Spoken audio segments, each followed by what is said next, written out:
నీ మరణం తరువాత ఏమి జరుగుతుందో చూడు. అంత్యక్రియలకు వెళ్ళిన వారు ఇంటికి తిరిగి వస్తారు. కొద్ది గంటల్లో రోదనలన్నీ పూర్తవుతాయి. బంధువులు వచ్చిన వారికి భోజనాలు చౌకగా ఎక్కడ దొరుకుతాయో అని ఆరా తీస్తుంటారు. పక్కింటి నీ ప్రాణ స్నేహితుడు పాడి కట్టడానికి ఉపయోగించిన చెత్త తన ఇంటి ముందు వేశారని విసుక్కుంటాడు.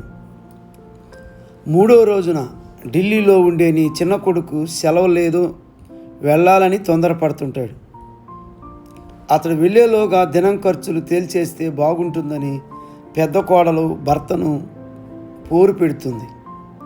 అందరూ ఉండగానే ఆస్తి పంపకాలు జరిగిపోతే బాగుంటుందని నీ పెద్ద కూతురు తొందరపడుతుంది.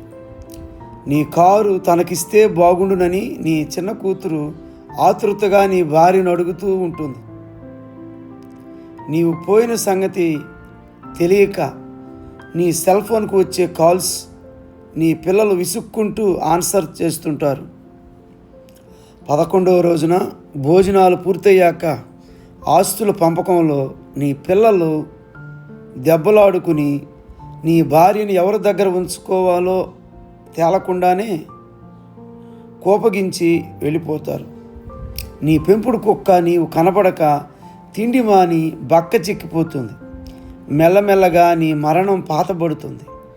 నిన్ను క్రమక్రమంగా అందరూ మర్చిపోతారు. ఆస్తుల పంపకంలో వచ్చిన విభేదాల వలన నీ సంవత్సరికానికి అందరూ రారు. అందుకే బ్రతికినంతకాలం గౌరవంగా బ్రతుకు, నిజాయితీగా సంపాదించు. సంపాదన కోసం అడ్డదారులు తొక్కి నీవు చెడ్డ పేరు తెచ్చుకుని సంపాదించి ఇచ్చినా చివరకు జరిగేది ఇదే.